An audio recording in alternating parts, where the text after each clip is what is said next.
What's going on, guys? It's your boy Adoptionism here, giving you guys a video on some updated information about the Iron Banner, because I know a lot of people have been getting frustrated, especially with me in that last video. I know my skills that I portrayed in that video weren't the greatest, but if it's any consideration to anybody, I really hope you guys understand that for that.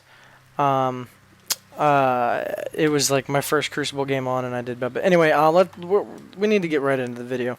So the other day, oh shit, and I just got an error B code.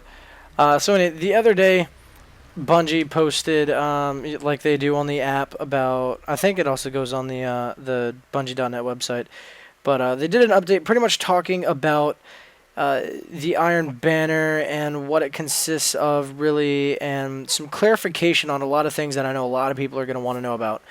And one of them, DJ talks here about how he does, whatchamacallit, sorry, I'm trying to, like, read and do this shit at the same time. Fuck it, hold on. Alright, yeah, because I got to read this to you guys. So, there's been a lot of chitter-chatter about what the fuck is going on with Iron Banner. Why does it seem like there is no, what am I thinking of? There's no advantage to a higher level or a higher ranking person with better gear or anything like that. Because, I mean, I know there's a lot of people out there that could be level 30 and you're getting outgunned by like a level 5 using some white weapon bullshit. And so Bungie says here, starting off, this is like, I wouldn't say an interview, but a conversation that they had with the senior designer Derek Carroll, or Carroll. I don't really know how he wants his name said, but all right. So it says, please tell us about how Iron Banner works. There are a lot of level 30 Guardians out there who thought they had a shot at immortality against each other, or against everyone but each other. So meaning that if you're level 30, you'd like come into like equal conflict with another level 30. If you're going up against like a level 28, then you should smack the shit out of them. So here's some clarification.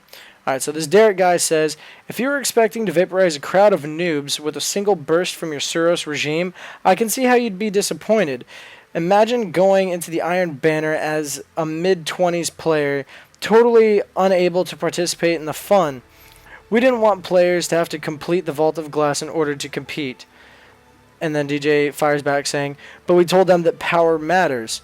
We even put a godly flaming banner on our website, and fire's hard to animate, pretty much meaning about the symbol that they had and making the fire like move around. That's what he means by that, so it's hard to code.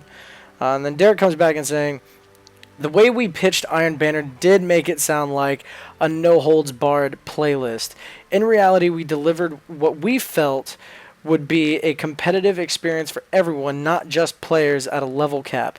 The reaction from players seems to be, no, we want it to be bad for lower level players. That's the point, okay? And he said, Derek again also states, we're listening to that feedback, but this first Iron Banner is fairly conservative. So by him saying that, that's making me feel like, in an opinion, just the way how everything's worded, and by him saying that it's fairly conservative, it's more like they're trying to see, I guess, like a popularity scale, or if anybody can really tell much of a difference in the Iron Banner, and the fact that they do understand that they toned down a lot on it, but it has the potential and the meaning to be a lot more challenging, like what everybody else was told it was going to be. And then DJ says, well, so does power really matter? Derek says, power certainly matters, but so does skill. Our solution to add power back into the mix and keep the Crucible from turning into a ghost town is to scale it down to a reasonable level and clamp damage on the overkill end. Which right there, that's making it sound like saying that that the insane actual level difference in power and your abilities has been toned down for this first time, this first coming of the Iron Banner. But because they're seeing how much people are getting upset with it and are not participating in the Iron Banner, they're not wanting it to turn into a ghost town. So they're going to try, and probably for this next one that comes out maybe next month, I don't know, I think they're going to try and start doing it like a 1 week out of every month. That they're going to try and correct everything. So he says, a decked out endgame Guardian can't defeat a low-level Guardian with one shot from an auto rifle. In fact, time to kill is the same when you're using high-level gear against lower-level gear. The opposite is not true, so an enemy with average weapons is going to have a harder time taking you out. If you want to test this, go back to your vault and grab some of the guns you outgrew on Venus and feel the difference in your engagements. If you really want to feel the burn, start a new Guardian and jump into the fray. Pretty much, apparently he's saying that, like, even though, like, right now, that, that there's really is a gun damage difference, but when it comes to how strong your skills are, or your powers or your abilities or whatever, aren't really affected by light level. And then another thing it says, some people have done just that though. Can you explain how level 5 Guardian can use a starter gun to take down a raid veteran? And Derek again comes back with, your skill will take you 80% of the way to victory, but that last 20% will be much harder to climb without the gear you've been relying on.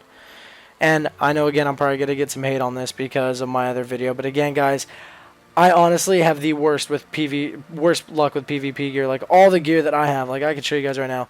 I actually got the helmet the other day, so I'm trying to max that out. But literally, like, every gun, I mean, granted, I keep shin guns for PvP, but every single fucking gun that I have in my inventory, I mean, obviously snipers are easy. You just aim and shoot one bullet. But when it comes to, like, oh, excuse me, the stats on them, like how much damage they do and whatever, like, all my guns are pretty much based around PvE. Like, doing story, raid, campaign, shit like that. So that's another reason why sometimes I do struggle depending on the circumstances. Now, really quick, because I realize that we're hitting like 7 minutes, so that's I know that's a bit much for some of you guys. And then DJ says again, he says, then what is the exact advantage that I gain from powerful weapons and gear? And then Derek comes back to reply and says, having a lot of defense does reduce the damage you take from lower level players. Conversely, having a lot of attack on your weapons or a high character level for your abilities neutralizes the advantage higher level players might have against you. So pretty much he's saying that even if you're low level, if you have a really high damage output, like how you see, like this isn't even maxed out, it's only 267, but yet you look at like my Suros has 300, pretty much saying that if a lower level has a maxed out Suros, that's going to outgun my like 221 Shingen or 260 last word, like stuff like that. To keep competition close and avoid unwinnable fights, the largest advantage we can have is around 7 levels. So if you attacked a target 20 levels above you, pretty much saying if you're like level 10 and you're going up against a level 30, then he said you'd have a fair shot at winning that fight. So pretty much he's in a roundabout way. Say if you're level 30 and somebody's a level 24, then your abilities and your gun damage apparently should be kicking in and should win you the battle. And then he also says, okay, what is this? If this was not supposed to be a raider's paradise, then what was the overall goal? Derek replies, the Crucible is intended to be a fun, competitive experience for players of all skill levels. The Iron Banner playlist skews towards the hardcore end of the spectrum. We still find matches based on skill, not character level. So if you find yourself in a game with players with much better gear than you, you should feel good about that.